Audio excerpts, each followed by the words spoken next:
Um leão falha de 7 a 10 vezes antes de conseguir capturar uma presa. Ou seja, 85% de sua vida é um fracasso. Você sabe o que faz dele um rei? A perseverança. Reflita sobre isso, porque em se tratando de bolsa de valores, a perseverança é uma coisa extremamente importante, um diferencial. É preciso aprender com cada erro, com cada fracasso, com cada dificuldade. É preciso utilizar o erro como não apenas uma fonte de aprendizado, mas como uma alavanca para se reerguer e seguir em frente. E é preciso um exercício enorme de calma, equilíbrio emocional e paciência. Porque desta forma nós conseguiremos performar ao longo do tempo melhores e maiores taxas de retorno. Pense nisso. Tudo bem? Eu sou Cláudio Faleiro, formado em administração, consultor empresarial. Invisto na Bolsa desde 2006. Criei o Viver de Renda para compartilhar um pouco a minha trajetória enquanto consultor, 30 anos, e investidor, 15 anos. Aqui eu disponibilizo todo esse conteúdo gratuitamente. Se você fosse fazer algum curso com essa quantidade de vídeos que a gente já disponibilizou, daria para fazer talvez uns 50 no mínimo. E você estaria pagando entre R$3.000 e R$4.700. Portanto, utilize o seu tempo de forma inteligente, maratone todos os vídeos aqui do canal. Você não vai se arrepender, vai conseguir mudar o seu mindset e performar melhor os seus investimentos. Se gostar do vídeo, deixe o like, compartilhe com os amigos. Vamos levar informações de qualidade para mais pessoas. Estamos fazendo nosso estudo de casos da Oi. No vídeo de manhã, falamos sobre o Henrique Breda e um texto que ele publicou em 2020, comentando um pouco sobre a experiência dele do Magazine Luiza e, ao mesmo tempo, o que fez diferença quando ele investiu na empresa, que em 2015 a empresa era tida como um lixo pela grande maioria dos investidores e mesmo assim ele encontrou lá valor e que este valor as pessoas não percebiam. E aqui eu vou aprofundar um pouco mais essa história agora com um depoimento do Henrique Breda. Ele disse o seguinte: o grande investimento do Alaska, que é o fundo de investimentos dele, foi a compra, sem dúvida, das ações do Magazine Luiza. E tudo começou em 2015, e diria que com um mal entendido. Estávamos trabalhando, eu e o meu sócio Luiz Alves, Paes de Barros, e fazia uns 3 meses, mais ou menos, ele tinha me mandado um e-mail com frases meio truncadas. Escreveu algo tipo assim: Magazine Luiza, queda 40%. Eu entendi o seguinte: dá uma olhada no Magazine Luiza porque a ação está caindo 40%. Em 2015 estava mesmo. Querendo mostrar serviço rápido, eu marquei uma reunião com o vice-presidente financeiro do Magalu. E aqui eu quero já dar o primeiro recorte nesse vídeo. Ou seja, o grande investidor, o investidor qualificado, que às vezes a gente chama de tubarão, o grande investidor, ele tem um nível de inteligência diferente e um nível de acessibilidade diferente.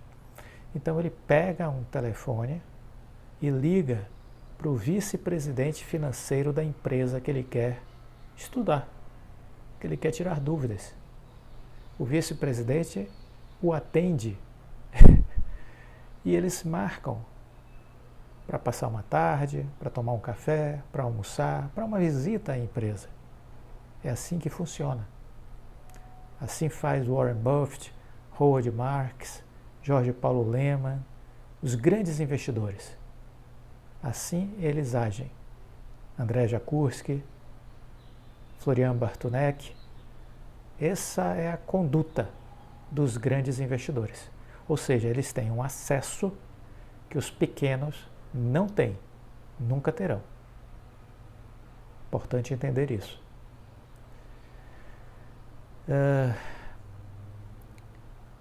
E aí liguei para o Luiz Alves e disse a ele que tinha marcado a reunião com o vice-presidente financeiro do Magazine Luiza.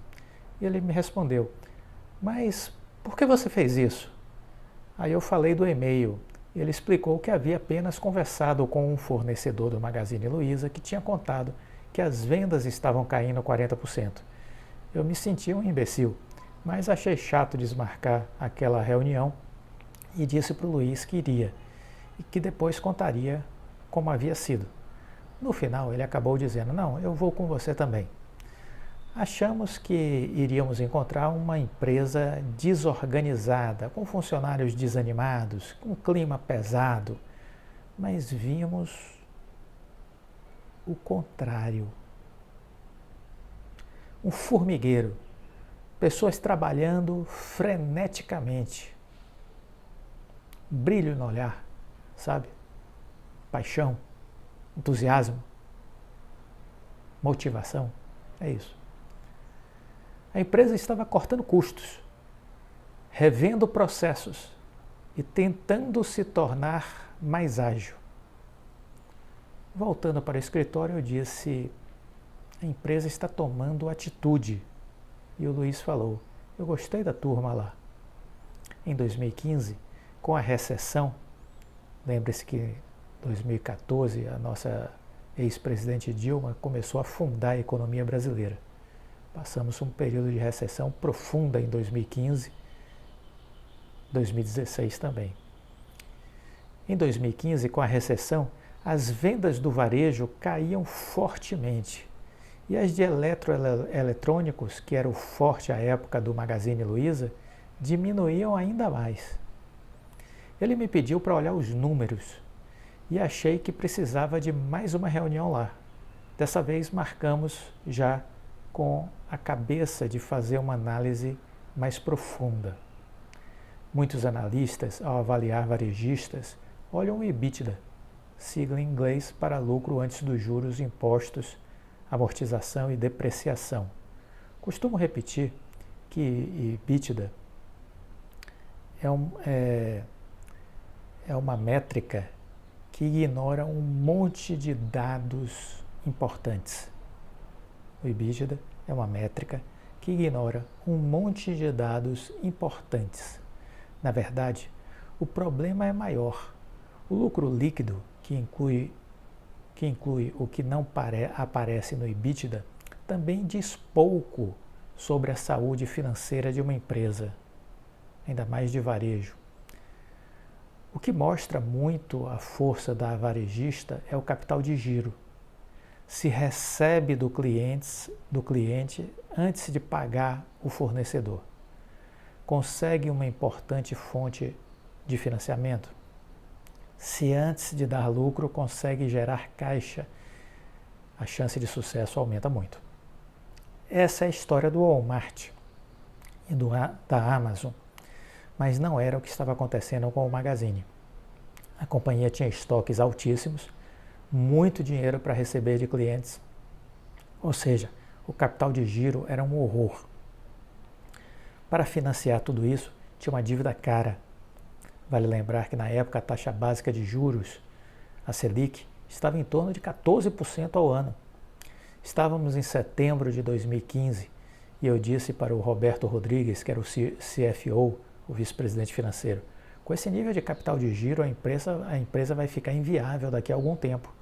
O recurso da dívida não vai funcionar. Para minha surpresa, ele não estava preocupado. Aliás, acho que nunca vi ele preocupado. Ele disse que aquele não era o capital de giro de equilíbrio e que a companhia receberia cerca de 500 milhões de reais de liquidez no começo de 2016. Também falou que o estoque só estava alto por uma questão conjuntural e que isso iria mudar. Quando eu olhava o passado para tentar achar algum padrão que confirmasse o que ele estava dizendo, não conseguia entender nada. Porque era uma série de períodos atípicos. 2014 havia sido o ano da Copa do Mundo. Então o mix de produto do Magalu havia mudado completamente. com o aumento da venda de televisores. Em 2013, houve incentivos do governo à compra de eletrodomésticos da linha branca, como geladeiras e máquinas de lavar. Descontando tudo isso, ele disse que seria o capital de giro. Ele disse qual seria o capital de giro a partir do ano seguinte. Se toda aquela liquidez a receber voltasse para o caixa, seria um valor que faria a empresa parar de pé. Ainda era um negócio ruim, mas viável. O Luiz aí falou: agora chega de reunião. Faz uma conta e me diz em qual preço a gente começa a comprar. Para compensar o risco, a taxa esperada de retorno tinha de ser elevada, de 30% ao ano de taxa interna de retorno requerida. Estimamos o fluxo de caixa futuro, descontamos 30% ao ano, e nossa conclusão na época foi que a ação teria que cair mais 50% para valer a pena comprar. No final de 2015 surgiu uma informação nova. A companhia estava renegociando a parceria que tinha com a Cardiff, a seguradora do banco BNP Paribas, para poder vender seguros de garantia estendida nas lojas do Magazine. A Cardiff estava disposta a pagar 300 milhões de reais à vista. O mercado praticamente ignorou o fato. A ação continuava a cair e chegou ao preço que havíamos colocado como alvo. Só para dar uma ideia do que esses números significavam, o valor de mercado do Magazine estava em cerca de 200 milhões de reais. A empresa tinha 800 milhões prestes a entrar no caixa da Cardiff e em capital de giro. Entre o Natal e o Ano Novo, Luiz me ligou de Ilhabela, litoral de São Paulo, e disse que a ação havia chegado ao preço que eu havia estipulado e queria comprar. Perguntou se eu não iria também comprar para o Black. O problema era que o fundo não tinha caixa, estávamos vendidos em dólar, apostando na baixa da moeda. Quando o dólar começou a ceder no começo de 2016, ganhamos dinheiro. E esses recursos foram usados para comprar ações do Magazine. Havia tanto terrorismo sobre a empresa, muita gente dizendo que ela iria quebrar, que a maioria dos investidores queria apostar na baixa das ações. Então alugávamos nossos papéis para que eles pudessem montar uma operação de venda. E chegamos a ganhar nessas operações mais de 70% ao ano. Os fundos da Alaska tinham cerca de 750 milhões de reais de patrimônio. A maior parte dos recursos vinham do fundo Alaska Poland, do Luiz Alves, e cerca de 4% desse total estava investido no Magazine Luiza, o que representa quase 12% do valor de mercado da empresa. Com isso, foi fácil conseguir uma posição no Conselho Fiscal. À medida que conhecemos a empresa mais de perto, começamos a entender que não era um negócio ruim, que estava barato. Era um negócio ok. Depois passamos a achar um negócio excelente. Acompanhando em detalhes, tivemos conforto para manter o investimento, mesmo depois que a ação passou a subir muito. Se estivéssemos mais distantes, talvez tivéssemos vendido após a primeira alta de 100%, o que aconteceu já em junho de 2016. É possível analisar uma companhia sob diferentes aspectos, o contábil, o jurídico, o econômico. Na Alaska, gostamos de avaliar também sob o aspecto biológico. Uma empresa é um ser vivo porque é formada por pessoas. A teoria de Darwin diz que não são necessariamente os mais fortes que sobrevivem, e sim os mais aptos. Com esses óculos darwinistas, víamos a evolução e a adaptação do Magazine Luiza. Além de resolver o problema financeiro de mais curto prazo, a empresa criou um modelo de vendas diferente do da maioria dos varejistas, tanto aqui como no exterior. Na época, a tese era de que era melhor separar as lojas físicas das operações online, porque isso ajudava a destravar o valor. Se tudo ficasse reunido sob um mesmo guarda-chuva, o valor de mercado da empresa resultante seria menor. Por isso, várias empresas adotavam esse modelo de segregação. O problema desse modelo são os custos duplicados, porque é preciso ter centros de distribuição, sistemas de logística, departamentos de marketing e todo o resto separados. O Magazine achava que isso não fazia o menor sentido e sempre optou por deixar unidas as duas operações, a física e a digital. A empresa foi muito criticada por ir contra a corrente, seguir o caminho menos percorrido. Lembra disso? Mas o tempo mostrou que ela estava certa. Depois de um período, concorrentes passaram a fazer a mesma coisa que anos atrás o Magazine Luiza começou a fazer. É a tal da estratégia do Oceano Azul. Qualquer dia eu falo mais sobre isso. Mas é você, em síntese, é você buscar as águas não navegadas, as águas pouco exploradas. Isso é a estratégia do Oceano Azul. Depois de um período, concorrentes passaram a fazer a mesma coisa. Aí o mercado enxergou de verdade o valor que a empresa estava fazendo. Mas nós apostamos bem antes. Então ganhamos durante todo o ciclo. Considerando a base atual, a ação do Magazine saiu de um preço em torno de 12 centavos em dezembro de 2015 para R$ 36,00 em setembro de 2019, uma alta de cerca de 28.000%.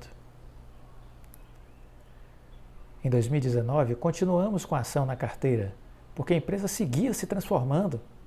Estava criando uma plataforma poderosa de marketplace, distribuindo os produtos de milhares de varejistas de menor porte. O potencial é gigantesco. Então, mesmo depois dessa valorização impressionante, na nossa opinião, chegamos à conclusão que a ação ainda estava barata. Para analisar bem uma companhia, o gestor precisa ser capaz de rever sua opinião. Olha os dogmas. Os dogmas só funcionam na religião, em lugar mais nenhum. O que é feito hoje muda no futuro, para o bem ou para o mal. Quando investimos no Magazine, não imaginávamos nada disso, mas a empresa foi evoluindo e nós fomos refazendo a nossa análise e mantendo a exposição. Poderíamos ter vendido depois dela ter subido 1000%. Era uma grande valorização, 2000%. Mas perderíamos a melhor parte da história. Foi o que aconteceu comigo. Eu vendi e perdi a melhor parte da história. Quer saber mais sobre isso? Assista aqui no canal os vídeos que eu falo sobre a Magazine Luiza e as lições que eu aprendi. Procura na playlist que você vai achar uma pasta falando sobre isso. Já seria um ganho incrível, mas muitos gestores se dariam por satisfeitos e a grande maioria que comprou se deu por satisfeito. Perderíamos a melhor parte da história. Uma ação pode estar mais barata a R$50 do que a R$10.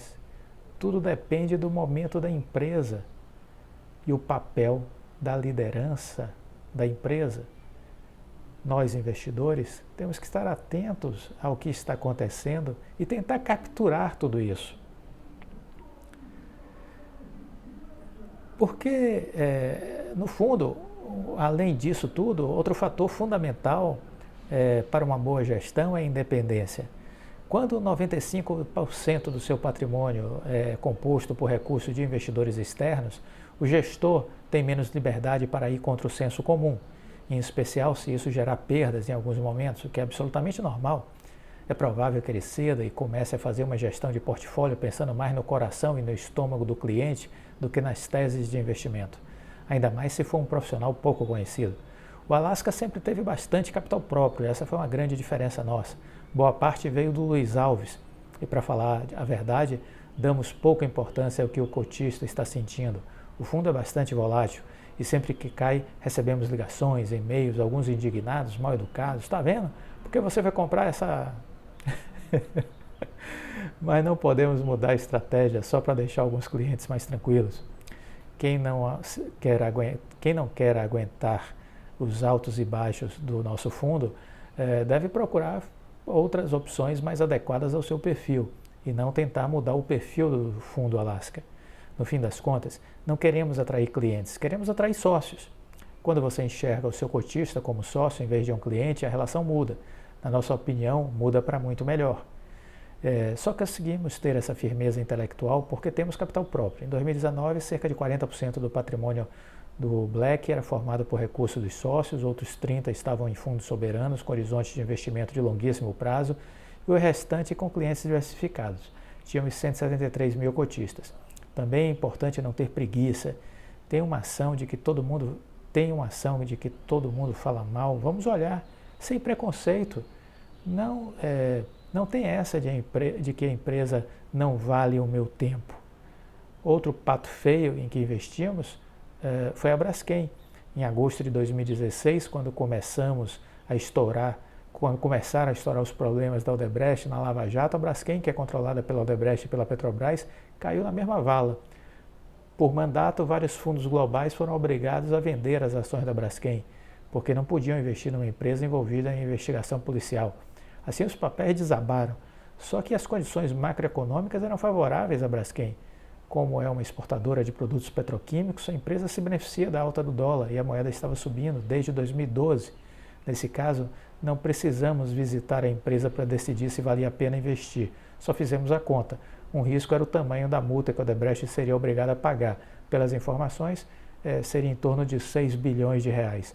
Fizemos um exercício financeiro e jogamos toda a multa na Braskem como se ela fosse obrigada a pagar tudo. Ainda assim dava retorno. Depois disso, tentamos projetar como a companhia seria dali para frente. Continuaria sendo lesada? Nossa tese era de que o país estava mudando, que haveria bem mais fiscalização e que, portanto, as empresas teriam de andar na linha. Compramos então ações da Braskem quando elas estavam na casa dos R$18. Chegaram a custar perto de 60 em 2018 e vendemos um pouco depois da alta.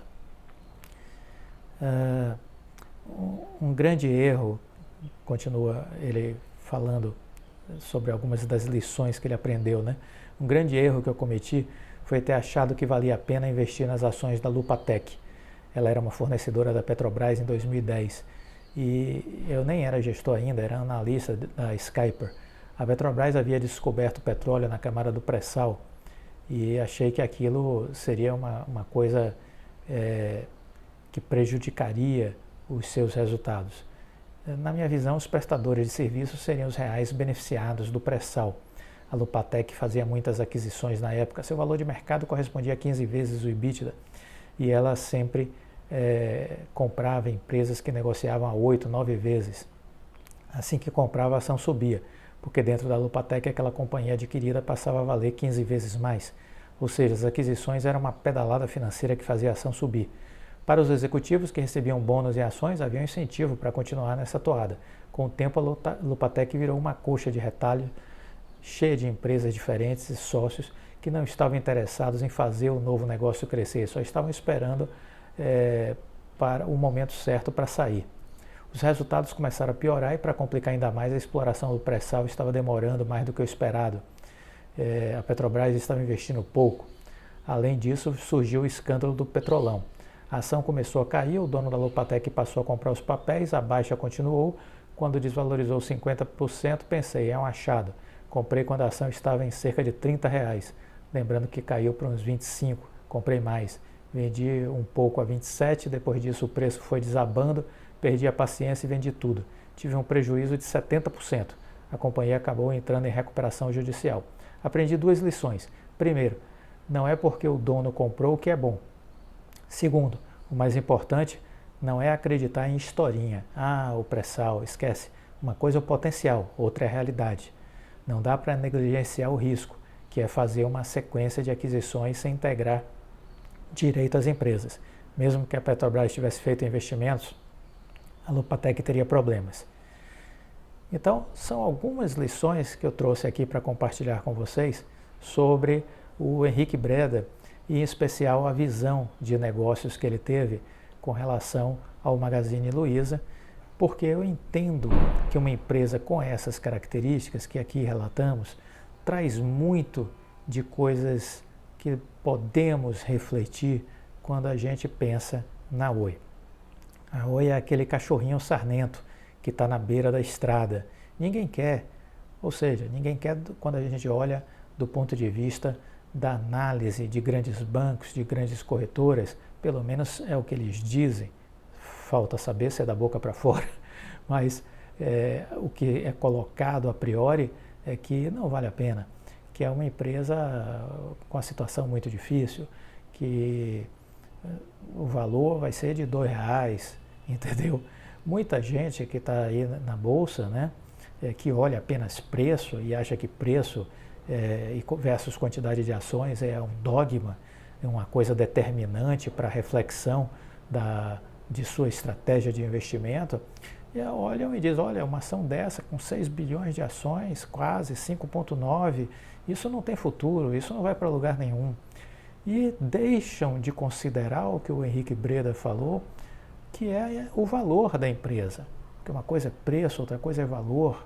Quando eu trago essa história do Magazine é para mostrar que ao longo do tempo as empresas vão se, vamos dizer assim, elas vão se construindo ou se destruindo, né? No caso da Oi, ela se destruiu ao longo do tempo, né? Chegou a entrar em recuperação judicial e agora está se reconstruindo. Uma nova empresa está saindo da recuperação judicial. E as pessoas estão apenas olhando a quantidade de ações versus preço, só, mais nada. Eu acho que isso é uma cegueira coletiva. À luz do que a gente aprendeu aqui no dia de hoje, analisando todo esse textual do Henrique Breda, de sua expertise, de sua experiência com o Magalu, que eu também vivi essa experiência, a gente chega a essa conclusão de que há uma cegueira coletiva, porque está todo mundo olhando apenas uma ponta de um iceberg. Mas o iceberg não é só a sua ponta, existe algo abaixo da linha d'água que pode ter alguns quilômetros de comprimento, né? De extensão. Então, é preciso procurar olhar o valor. As pessoas ficam muito preocupadas com a questão da quantidade das ações, com relação ao preço, e deixam de olhar o valor. O André Jakurski, ele chama a atenção para a quantidade de empresas que estão fazendo IPO na Bolsa na área de fibra. Só para a gente, de alguma forma, olhar um dos ativos que a Oi tem, que é a Infraco. Ela é dona de 42,1%. Aí você pega, por exemplo, o IPO da Brisanet, né? A empresa, ela possui 449 milhões de ações na Bolsa. Estava cotada recentemente na casa aí dos 13, 14 reais, né? Então, uma avaliação aí de preço de valor de mercado sendo avaliada na faixa aí de 5 bilhões 860 milhões de reais, quase 6 bilhões de reais. A Brisanet, né? Dona de 14.400 quilômetros de fibra. 14.400 quilômetros de fibra. A outra que abriu também as ações na Bolsa, né, a Desktop, lá de São Paulo. A Brisanet é do Nordeste, lá do Ceará. A Desktop de São Paulo fez o seu IPO recentemente, né, e possui 86 milhões de ações na Bolsa, né? Esteve aí cotada na faixa aí de 22, 23 reais, mais ou menos, variando aí nessa faixa. Isso dá um valor de mercado em torno aí de 1 bilhão 990 milhões, quer dizer, quase 2 bilhões valor de mercado da Desktop. Veja, com pouco mais de 16.500 quilômetros de fibra ótica. Com pouco mais de 16.500 quilômetros de fibra ótica, a Desktop.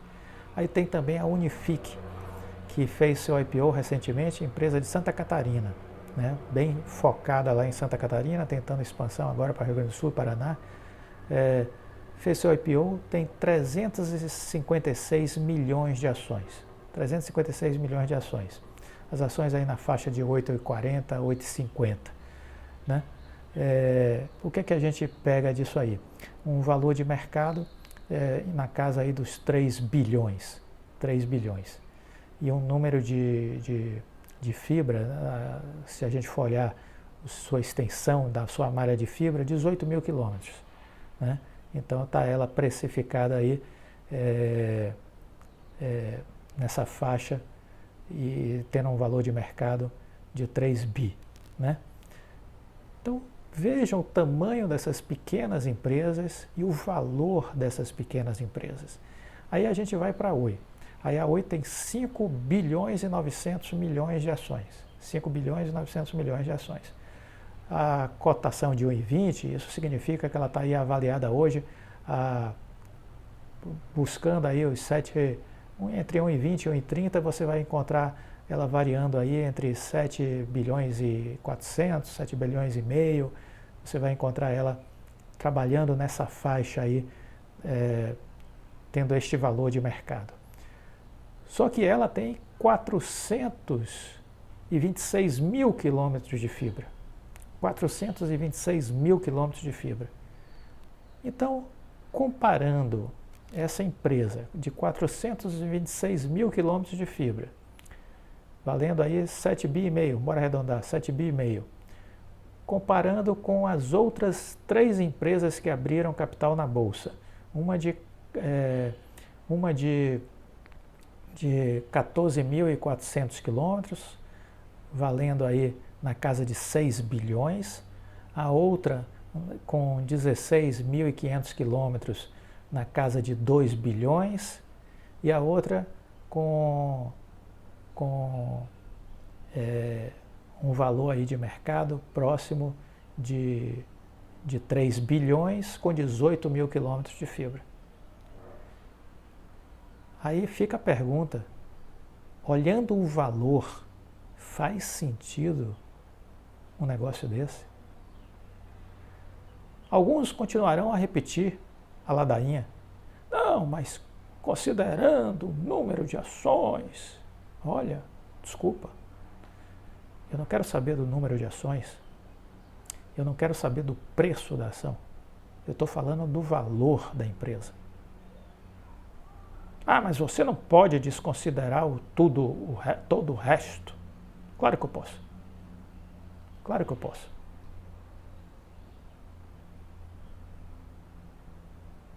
Posso e devo, se eu quiser entender o case da empresa. Ah, mas eu não concordo.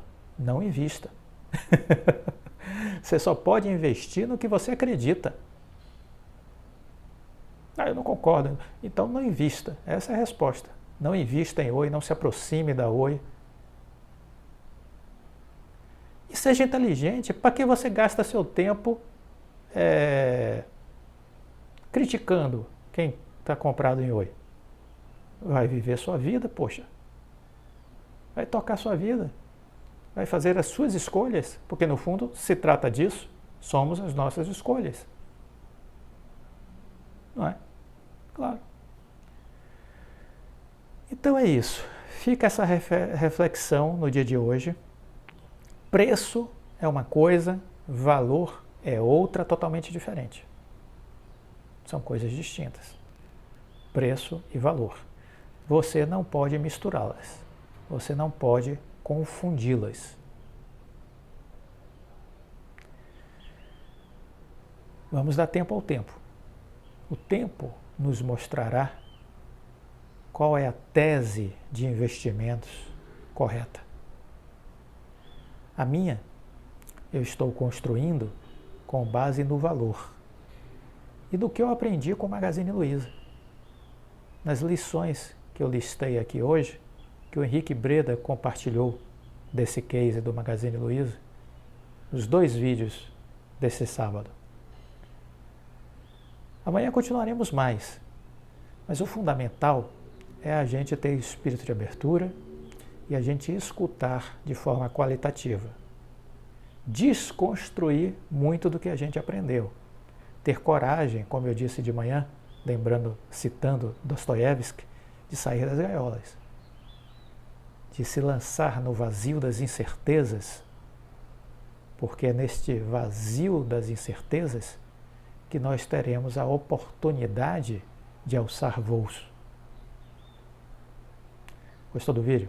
Deixa o like, compartilha com os amigos, aproveite o sábado, dia de pizza, dia de um bom vinho, de rever os amigos, de estar com a pessoa amada, dia de celebrar a vida.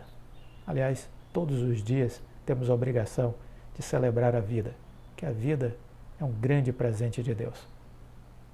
Gostou do vídeo? Deixa o like, compartilha com os amigos, fica com Deus, boa noite e até amanhã. Tchau.